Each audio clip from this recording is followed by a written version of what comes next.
졌다는 사실이 알려져 다시 한번 관심을 받고 있습니다. 이와 같은 논의는 최근 일본과의 수출 규제 및 한일 간 갈등이 첨예해지며 과거 연구를 누리꾼들이 SNS 등을 통해 공유한 내용인데요. 특히 최근 미국 캘리포니아에서 한글날이 정해지는 등 문자에 대한 관심이 많아지면서 이런 이야기도 공유의 대상이 되고 있습니다. 그것은 일본 나라 시대의 신라 시대에 건너온 불교 경전에서 일본 문자인 가타카나의 원형으로 보이는 글자가 발견되었다는 해당 분야 전문가의 주장이 NHK 방송을 통해 보도되었기 때문입니다. 고바야시 요시노리 히로시마 명예대학 교수는 일본 구결문자 권위자입니다. 구결문자는 한문을 읽을 때 한자 사이에 쓰는 새로운 문자입니다. 그런데 신라에서 불교 경전을 읽을 때 한자를 읽기 편하게 하기 위해 자체적인 문자를 경전 옆에 자국을 내어놓았던 것입니다. 구결자는 한자의 한 부분을 따온 약체자로 신라 사람들이 한자를 줄여 쓰는 방법인데 이것이 가타카나와 완전히 똑같은 것입니다. 일본에서는 이것을 억지로 짜맞춘 것이라고 부정하고 싶었겠지만 한자를 초소체로 올려 쓴 다음 그것을 간결하게 표현한 신라의 구결자가 가타카나와 똑같은 경우가 상당히 많았습니다. 결국 당시 신라와 교류를 많이 하던 일본에서 신라의 문자를 그대로 가져다 썼다는 것이 일본 공영방송인 NHK조차 인정할 수밖에 없었던 것입니다. 이와 같은 사실이 알려지자 당시 일본 네티즌들은 그럴 리가 없다며 굉장한 반감을 표현한 것으로 알려졌습니다. 안 그래도 일본의 많은 문자는 중국에서 온 한자로 구성되어 있는 데다가 가타카나마저 한국은 현재 사용하지도 않는 과거의 구결 문자를 따온 것이라는 생각은 자존심이 상하는 것이라는 반응을 보이고 있습니다. 그리고 날조된 게 아니냐, 오히려 훈민정음이 가타카나를 베낀 것이라는 의견을 제기하기도 했습니다. 그러나 고바야시 요시노리 히로시마 명예대학 교수는 이 연구를 지난 10년간 진행해와서 거의 확실하다는 답변을 하고 있습니다. 그는 한자를 쉽게 읽기 위한 일종의 신라어가 일본으로 전해진 것으로 봐야 한다며 가타카나가 사용된 헤이안 시대와도 잘 맞아 결국엔 신라어를 현재 일본에서 쓰는 것이라는 결론에 다다를 수 있다고 말했습니다. 그는 이 연구가 가타카나의 기원을 찾는 연구 성과로 매우 의미 있다고도 덧붙였습니다. 반면 한국은 현재 신라 시대의 구결 문자는 쓰지 않고 세종대왕이 발명한 한글을 사용하기 때문에 일본이 사용하는 가타카나 혹은 한자와는 결 자체가 다르다는 평가가 지배적입니다. 한편 고바야시 교수는 가타카나 신뢰 유래설과 같은 주장을 오랫동안 해왔기 때문에 일부 우익들에게 협박을 받고 있으나 너무 확실한 근거 때문에 큰 효과가 없는 것으로 전해집니다. 때려붙이고 여기서 마치겠습니다. 감사합니다.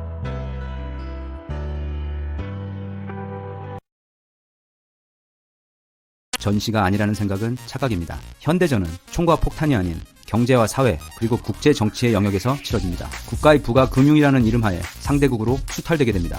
어릴 때 우리는 주먹으로 싸우지만 어른이 되어서는 명분으로 싸웁니다. 명분 없이 싸움을 시작하는 것은 어리석은 짓이기도 하지만 동시에 그 정당성의 지지를 받지 못해 싸움의 승산을 떨어뜨리는 판단 오류로 인한 심각한 실수입니다. 얼마 전 일본은 뚜렷한 명분 없이 반도체와 메모리 및 차세대 한국의 주력 사업들을 죽이기 위한 경제 보복 제재를 단행했습니다. 이건 명백한 국가 간 경제 선전포고이며 다행히도 우리나라 정부와 국민들은 정말 눈물이 날 정도로 잘 대처하고 있습니다. 분명히 말하지만 저는 평화주의자입니다. 그 누구와도 그 어떤 나라와도 싸움도 전쟁도 원치 않습니다. 하지만 자기 집에 칼을 든 강도들이 쳐들어와 내 가족이 끔찍한 위험에 빠진 상황에서도 평화와 인류애를 운운하며 이해와 관용을 말하는 것은 평화주의가 아니라 병신주의입니다. 세계 역사를 보아도 평화라는 건 그걸 사수하기 위해 흘린 뜨거운 피로써 지켜지는 것입니다. 게다가 그 강도들이 500년 전에도 그리고 100년 전에도 쳐들어와 내 가족들에게 끔찍한 짓을 저질렀고 그에 대한 반성은커녕 그때 맛보았던 짜릿한 맛을 잊지 못해 또다시 쳐들어온 것이라면 이번에야말로 우리 후세에는 다시는 그런 불행한 일이 발생하지 않도록 단호하고도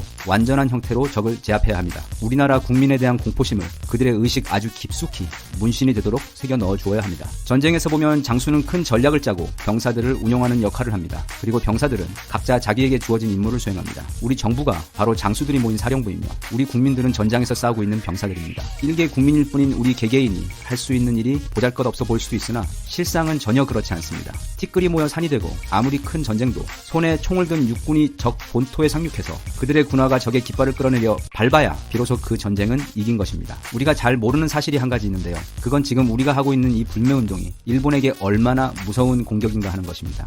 비폭력적이면서 자본주의 시장 논리의 그 어떤 규칙도 위배하지 않는 철저하게 합법적인 공격인과 동시에 상대국에게는 가장 치명적인 결정타가 되는 공격이 바로 지금 우리가 하고 있는 이 불매운동입니다. 사업을 해보신 분들은 제 말을 아주 쉽게 이해하실 겁니다. 사업을 할 때 제일 중요한 건 매출의 크기도 거래처의 수도 아닙니다. 바로 안정적인 현금 흐름입니다. 적더라도 꾸준히 지속되는 현금 흐름이 있다면 그 사업은 그 현금 줄기를 바탕으로 큰 계획을 세울 수 있게 되고 아울러 사업 중간중간에 맞닥뜨리게 되는 어려움도 쉽게 헤쳐나갈 수 있게 됩니다. 다시 말해 현금 흐름은 그 국가 경제가 서 있도록 하는 피이자 체력입니다. 일본은 지난 10년 동안 한국의 관광객들 덕분에 이루 말할 수 없는 호사를 누렸습니다. 매년 6조 원이 넘는 현금을 우리는 일본 땅 구석구석에 수혈을 해주었습니다. 인구 3만 명, 그것도 대부분 노인밖에 없는 아무 볼 것 없는 섬 대마도 주민들에게 매년 1,000억 원 가까운 돈을 우리는 갖다 바쳤습니다. 그들이 그걸 문꽃만큼도 고마워하지 않는다는 건 차치하고라도 말입니다. 이 영상을 보시는 분들 중 대부분은 직장 생활을 하시니 돈 버는 게 얼마나 어려운지 잘 아실 겁니다. 돈 100만 원이 없어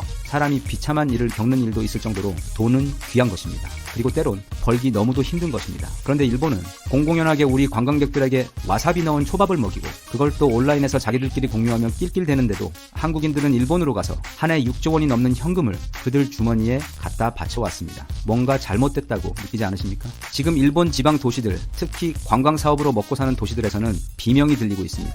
단순히 뉴스를 통해 매출 20% 감소 또는 예약률 80% 감소와 같은 경제적 용어는 그리 피부에 와닿지 않으실 겁니다. 이렇게 설명해 보겠습니다. 크게 생각해서 연봉 1억으로 보겠습니다. 연봉 1억이면 세후 660만 원 정도 받습니다. 지난 1년간 매달 꼬박꼬박 660만 원씩 받아왔는데 3달 전부터 갑자기 그게 50만 원으로 줄어버린 겁니다. 그리고 앞으로는 곧 그게 영원히 될 예정입니다.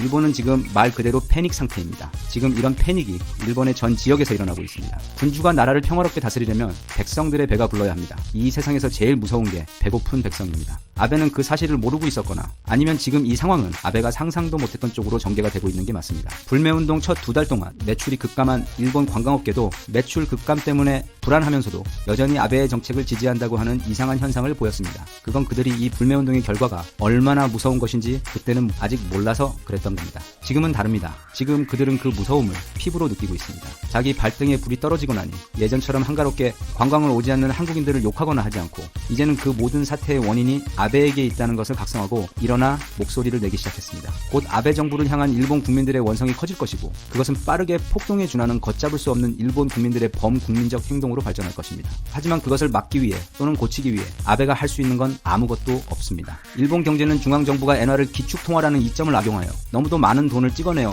경기를 억지로 부양시켜왔기 때문에 더 많은 돈을 찍어 시장에 푼다 해도 그건 이미 가속 중인 인플레이션만 더욱 악화시킬 뿐 아무런 도움이 안 될 것입니다. 일본은 아베로부터 촉발된 지금 이 불매운동으로 인한 피해에 대해 아무런 대책을 갖고 있지 않습니다. 일본 국민들은 아베를 가만두지 않을 것입니다. 자본주의의 성경이라고 불리는 애덤 스미스의 국부론에서 말하는 것처럼 한 나라의 부가 쌓이려면 무엇보다 자국 내 시장에서 생산과 소비가 돌고 돌며 그 거래 과정에서 부가가치가 생겨나도록 해야 하며 동시에 다른 나라를 대상으로 수출을 늘리고 수입은 줄여야만 합니다. 그래야만 그 부가 그 나라 안에 쌓입니다. 일본은 지금까지 그렇게 해왔습니다. 아주 오랫동안 국산품 애용 운동을 지속해온 일본 내수 경제는 이미 그 한계점에 도달해 있고 한국에게 주요 산업들을 밀리며 세계 시장에서 일본의 수출 무역 수지 역시 앞으로 전망이 몹시 어둡습니다. 따라서 지금 우리가 하고 있는 이 불매운동은 사사로운 것이나 그닥 효과도 없이 그저 우리끼리 정신승리나 하는 보여주기식 이벤트가 절대 아닙니다. 이건 일본에게 있어 핵폭탄만큼이나 현실적이고도 절대적인 타격을 주는 가장 무서운 공격입니다. 그리고 지금 보이는 것처럼 그 효과는 즉각적으로 나타납니다. 일본과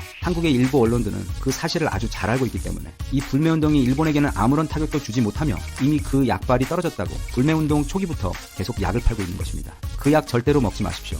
국민들의 사기를 떨어뜨려 스스로 공격을 포기하게 만들어 거의 다 이긴 싸움을 포기하고 일본에게 항복하도록 만들려는 절박한 저들이 벌이는 최후의 발악입니다. 지금 불매운동은 불과 3개월 만에 일본 경제를 안에서부터 무너뜨리고 있습니다. 이제 막 시작일 뿐인데도 말입니다. 그리고 최소한 제 주변을 돌아볼 때 불매운동은 아주 단호하고도 지속적으로 진행되고 있습니다. 제 인생을 통틀어 2002년도 월드컵 때를 제외하고는 이렇게 모두가 한마음으로 하나의 목표를 향해 한국인들이 뭉친 적은 본 적이 없습니다. 모든 싸움에는 승부를 결정짓는 지점이 있습니다. 일본과 치르고 있는 이 경제전쟁의 승부처는 바로 이 불매운동입니다. 스타로 말하자면 상대 측 멀티를 모두 깨버리고 미네랄 공급을 끊어버리는 것입니다. 여기서 이기면 게임 끝납니다. 우리가 지금까지 일본과 싸우면서 지금만큼의 승기를 잡은 적이 있었습니까? 그들이 지금의 반만큼이라도 우리 대한민국 국민을 어려워하고 두려워한 적이 있었습니까? 후쿠시마 사태 이후 일본은 되돌릴 수 없는 망국의 길로 접어들었고 제가 볼 때 그들의 마지막 배팅인 내년 올림픽도 취소가 되거나 개최되더라도 역대급 실패작이자 경제 재난이 될 확률이 높기 때문에 바로 지금 이 싸움이 우리에게 있어 그들을 상대로 완전하게 이길 수 있는 처음이자 마지막 기회입니다. 우리에게 기회가 왔습니다. 그것도 아주 완벽한 형태로 왔습니다. 이 기세로 끝까지가 반드시 이겨야 합니다. 10월 일본 정부가 소비세까지 인상하게 되면 더 이상 일본 지방 경제는 버티기 어려운 수준까지 내몰릴 것입니다. 그리고 내년 1월이 지나면 한국에게 어떤 형태로든 항복의 제스처를 보내올 것입니다. 앞으로 최소한 3개월 주변 분들과 함께 불매운동 총력전을 펼쳐주십시오. 사지도 가지도 말고 온라인과 오프라인에서 댓글로라도 목소리를 내주십시오. 우리 국민 한 명 한 명이 일상에서 하는 작은 선택이 적에게는 가장 무서운 무서운 총알이 됩니다. 나 하나뿐인데 하는 생각을 버리고 나 하나만이라도 하는 생각으로 임해주십시오. 그래서 이번만큼은 대한민국 국민 모두가 한마음으로 뭉쳐 500년 전 그리고 100년 전 우리의 할아버지와 할머니들, 형제들 그리고 그 수도 셀 수 없는 여동생과 딸들이 흘렸던 그 피와 눈물의 빚을 갚을 수 있기를 진심으로 바랍니다. 대한민국 만세! 감사합니다. I've got this feeling, I'm feeling you could be the one. 심지어 후쿠시마 방사능 오염수를 아무렇지 않게 바다에 버려도 무관심하는데 어떻게 국민성이 좋다고 할 수 있냐는 것입니다. 일본의 젊은 평론가이자 문필가인 하루야 스네히라는 최근 자신의 트위터에 잇따라 일본의 국민성을 비판하는 글을 올렸는데요. 하루야는 우선 일본의 민도가 높다는 명제는 사실과 다르다고 진단했습니다. 그는 경기장에서 쓰레기를 잘 줍는 것은 국민성에 좋다는 게 아니라 일종의 결벽증일 뿐이라면서, 그러나 방사능 오염수 방류에도 무관심한 걸 보면 사실 결벽한 것도 아니다라고 꼬집었습니다. 그는 최근 일본에서 벌어지는 실망스러운 현상도 들춰냈습니다. 다른 의원을 협박하고 방송국을 습격하는 인물을 참의원에 당선시키거나 베트남인을 노예로 부려도 모른 척하는 등 이웃을 차별한다면서 대체 어디가 세상에서 가장 예의 바르고 도덕적인가, 구역질이 나서 참을 수가 없다고 치를 떨었습니다. 일본인들의 역사의식이 낮은 것 또한 문제가 심각하다고 말했는데요. 일본이 세계에서 가장 오래된 나라라는 식의 주장을 할 정도로 정치적 우파에 속하는 일본인의 역사 지식이 무지하다면서 근대사 교육을 배우지 않았다고 변명하겠지만 신화와 역사조차 뒤죽박죽이라고도 말했습니다. 도쿄도의 사사키 지나스 구의원이 조선통신사를 여성을 폭행 살인하고 강도질을 반복한 흉악한 범죄자 집단이라고 망언한 것도 문제 삼았습니다. 조선통신사는 범죄자 집단이라는 발언은 히틀러가 남극에 살아있었다는 주장보다도 못한 미친 망상이라면서 조선통신사가 일본에서 범죄 행위를 했다는 기록은 어디에도 없다고 맹비난했습니다. 또한 TV나 미디어에서 TV에서 반일 같은 단어가 매일 튀어나오게 된 일본의 하향 지성화는 매우 위험하다고 생각한다. 한국 경제는 붕괴할 것이라고 말한 자칭 경제평론가라는 사람들은 한 번도 한국에 가본 적도 없었다. 혐한 책을 낸 것과 우익이었던 것을 강하게 후회하고 있다.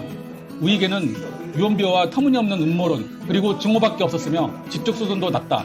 우익은 숨을 내쉬듯 거짓말을 하고 오키나와 젊은 층의 대부분이 여당에 투표한다는 등 현재 일본의 우익 행태와 젊은 층의 우경화를 우려하는 목소리를 키우고 있습니다. 사실 후르야는 어릴 때부터 가공전기에 영향을 받은 군부소년이었습니다. 고등학교 시절엔 고바야시 요시노리의 신구 마니즘서는 스페셜 전쟁론을 통해 보수 사상에 심취했었던 시기도 있었습니다. 후르야 자신은 한때 넷 우익이라는 계층에 대해 공감하고 같은 눈높이에 서서 옹호하는 자세를 가지며 이제 한국은 없다라는 혐한 서적을 출판하기도 했던 혐한 보수였습니다. 이랬던 그가 지금까지와 정반대의 주장과 행보를 보이고 있어 그의 트위터에 수천 개의 댓글이 달리는 등 현재 일본의 넷 우익들이 멘붕에 빠지고 있는 것입니다. 그냥 하던 대로 하지. 하루야에게 대체 무슨 일이 있었던 걸까요? 그의 트윗을 접한 일본 네티즌의 반응입니다. 위치를 깔끔하게 바꾸는 당신의 언행에도 구역질이 나는 걸 참을 수가 없어. 너도 일본인을 비판하고 차별하고 있잖아. 변절자, 너야말로 예의가 없다고. 적지 않게 타인 비방을 반복했던 당신도 같은 부류야. 해외에서는 일본인이라고 하면 훌륭한 국민이라고 생각한다고. 한밤중까지 술을 마셨을 때에는 SNS를 자제해야 하는 좋은 예의군. 일본 수준이 떨어지는 건 맞지. 아베 때문에 국민 감정이 악화되고 있지만 쿠데타도 꿈꿀 수가 없다고. 실감한다. 지금 바로 이 나라가 쇠퇴하고 망하고 있다는 걸. 겸손이란 게 너무 옛날 말이 돼버렸어. 그때가 그리워질 정도야. 왜 이토록 국민성이 변해버린 걸까? 아베 정권이 되고 나서 갑자기 돌변했나? 국제조약조차 지키지 않고 국내법 우선 운운하는 토인 국가에 대해 약속을 지키라고 한 말을 차별이라는 거야 지금? 세계가 일본보다 한참 뒤떨어지는데 일본이 가장 예의 바르고 도덕적이었던 거 아니었냐? 다들 안녕하시죠? 방사능 공기에 익숙해지고 매스컴도 안 느껴지고 마스크도 필요 없어요. 일본에서 한국 제품, K-팝은 호조, 한국 드라마는 절정, 화장품 변함없이 잘나감, 액정TV 살 수밖에 없다, 스마트폰 살 수밖에 없다, 한국에서의 일본 제품, 반도체는 멸종위기, 식품은 반감, 관광 대폭 감소. 어쩐지 너무 가혹한 것 같아. 정말 참을 수 없이 동감입니다. 같은 답답함을 느끼는 사람들이 아직 일본에 있는 것만도 구원이네요. 옛날처럼 일본에 태어나서 행복하다라고 다시 생각하게 되고 싶어요. 자신의 행동이 옳은 것인지 생각할 여유가 있는 사람들이 줄어들고 있는 것 같아요. 일본인은 명분뿐 아니라 진심으로 아름답게 될 수는 없는 걸까요? 일본인에 대한 증오가 재밌냐? 그렇다면 네가 일본에서 나가면 될 거 아니야. 뇌물과 부패에 찌든 더러운 정부가 마음대로 하는 한국은 어떤데? 정부가 국민을 선동해 반일 교육을 하는 나라가 일본보다 괜찮다는 거야? 안타깝네요. 당신이 아무리 이 나라의 지금을 한탄한다 해도 당신에게 국민들이 따라오지 않아요.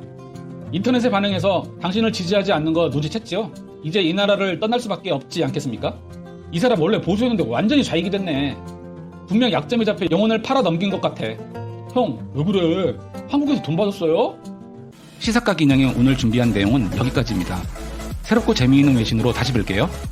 오늘 영상이 좋았다면 구독과 좋아요 부탁드립니다. 알람 설정도 잊지 마시고요. 여러분 감사합니다. 안녕.